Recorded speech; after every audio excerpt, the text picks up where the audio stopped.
안녕하세요. 오늘은 중국 여행에서 꼭 추천드리고 싶은 여행지 가운데 한 곳인 장가게를 소개해 드리겠습니다. 우리나라 사람들은 해외여행을 갈 때 특히 산수 풍경이 아름다운 것을 선호하는데요.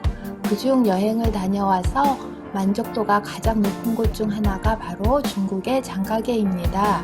장가게를 가는 방법은 인천에서 장사공항으로 들어가서 그곳에서 장가게로 버스를 타고 이동하는데요. 대략 4시간 정도가 걸립니다. 간혹 장가게까지 전세기가 운항하기도 하는데요. 장가게는 패키지 여행으로 다녀오시는 걸 추천드립니다. 우뚝 솟은 기암 절벽이 안개와 구름에 둘러싸여 있는 신비로운 모습의 감탄사가 절로 터져 나오는 장가게는 중국 속담 중에 사람이 태어나서 장가게를 가보지 않았다면 100세가 되어도 어찌 늙었다고 할 수 있는가 라는 말이 있을 정도로 아름다운 풍광을 자랑하는 곳입니다. 장가게는 몇 개의 풍경구로 나뉘어져 있는데요. 먼저 천자산, 삭개오, 그리고 원가게, 양가게 풍경구로 나뉘어져 있습니다. 먼저 천자산 풍경구를 소개해 드리겠습니다. 장가게의 풍경구 중에서 가장 많은 봉우리가 있어 빼어난 절경으로 탄성을 자아내는 곳으로 무릉원 입구에서 시작하여 장가게 여행의 첫 번째 풍경구가 됩니다.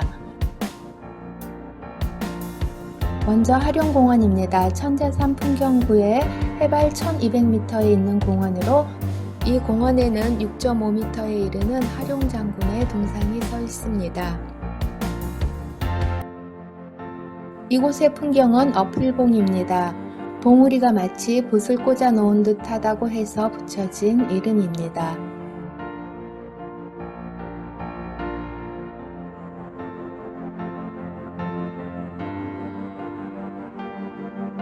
이곳은 서해의 풍경입니다. 수천 개의 봉우리들이 바다를 이루고 있는 듯한 장관을 연출하고 있습니다.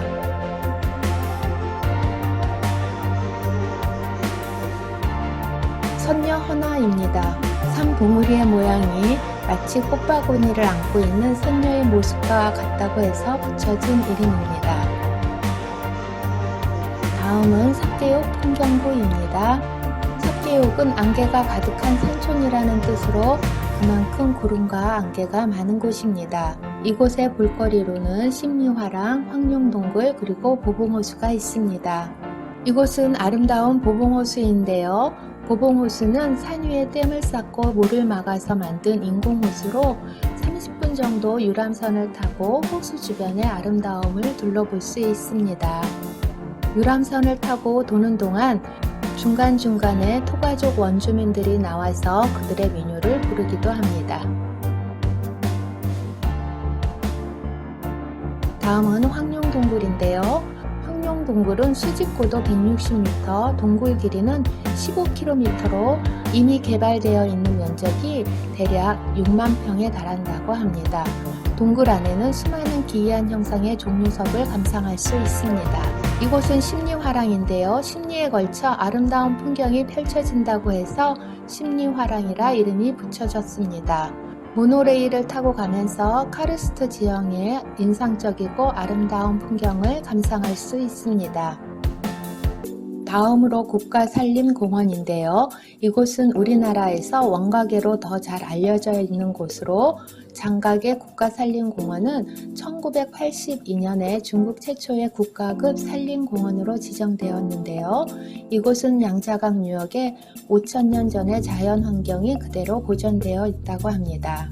이곳 국가산림공원에는 원가게 풍경구, 황석채, 금편계곡 등이 있습니다. 먼저 원가게를 소개해 드릴게요. 장가게를 대표하는 신비로운 이미지의 원가게는 영화 아바타의 배경이 된 촬영지로 더욱 유명합니다. 이곳 원가게는 우리나라 관광객들이 가장 좋아하는 곳입니다. 참고로 원가게는 원시성을 가진 사람들이 이곳에 거주하여 지어진 지명이고 장가게는 장시성을 가진 사람들이 살아서 붙여진 이름입니다. 원가게의 미혼대입니다. 미혼대는 그 풍경이 너무 황홀해서 넋이 빠져버린다 하여 미혼대라고 이름을 붙였다고 합니다.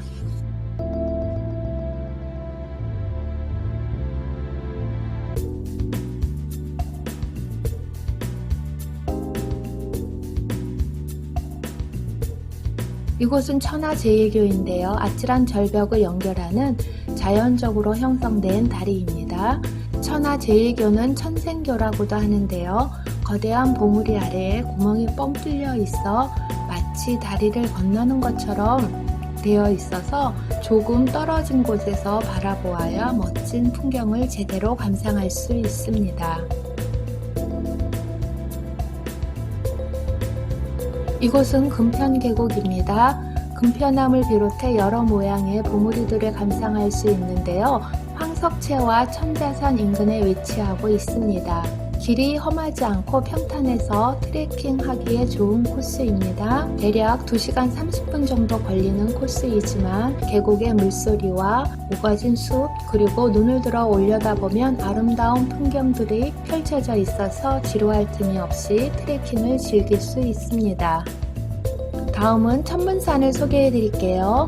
천문산은 장각의 대표적인 성산이자 자연경관이 아름다운 것으로 유명한데요. 총 길이 7,455m의 최장 길이의 케이블카를 타고 시내에서부터 산 정상까지 올라가게 됩니다. 케이블카를 타고 올라가면서 보여지는 경치는 탄성을 자아내게 합니다. 저기 보이는 것이 천문동입니다. 천문동은 절벽이 무너지면서 만들어진 높이 131.5m 혹은 57m, 길이는 60m의 거대한 천연 동굴인데요. 1999년 세계 에어쇼에서 경비행기가 이곳 천문동을 통과하는 쇼를 펼치면서 세계적으로 유명세를 타게 된 곳입니다. 원래 천문동 광장에서부터 천문동까지 가기 위해서는 999계단을 올라가야 했지만 이제는 에스컬레이터를 타고 올라갈 수 있습니다. 천문산 정상에 올라가면 천문산사가 있는데요. 천문산사는 천문산 절벽에 위치하고 있는 사찰로 중국 10대 사찰 중 하나입니다. 천문산의 또 하나 유명한 것은 귀곡잔도인데요. 귀곡잔도는 귀신이 나온다는 골짜기에 2008년에 잔도를 만들었는데요. 절벽을 따라 난 길을 걸으면서 천문산의 비경을 감상할 수 있습니다. 그러나 비가 오거나 안개가 끼면 아무것도 볼 수 없이 단지 잔도만을 걸어야 합니다. 이곳은 유리잔도인데요. 2011년에 완공된 유리잔도는 해발 1430m의 잔도를 설치했는데 바닥을 유리로 만들어서 천길 낭떠러지가 훤히 보이게 만든 길입니다.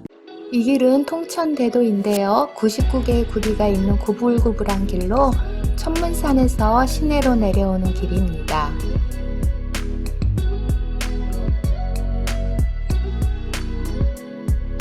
다음은 황석채인데요. 황석채는 원각의 장각의 풍경구에서 조금 떨어져 있어서 다른 풍경구에 비해 관광객이 조금 덜 찾는 곳이지만 황석채에 오르지 않고 장각에 왔다고 할 수 없다는 말이 있을 정도로 장각의 숨은 비경을 자랑하는 곳입니다. 황석채는 걸어서 올라갈 수도 있지만 케이블카를 타고 오르면 케이블카 바닥이 유리로 되어 있어 하늘에서 풍경을 감상하는 듯한 느낌을 느껴볼 수 있습니다. 다음으로 양각의 풍경구입니다. 장각의 풍경구 중 가장 늦게 개발된 곳으로 원시림이 가장 잘 보존되어 있어 자연의 풍경을 감상할 수 있습니다. 옛날의 양각에는 험난한 지형 때문에 산적들이 숨어들어 산적에 소굴이기도 했었다고 하네요. 이상 장각의를 소개해드렸는데요. 장각의는 3박 5일의 일정이나 4박 6일의 일정으로 다녀올 수 있는 곳입니다. 오늘도 영상 시청해주셔서 감사합니다.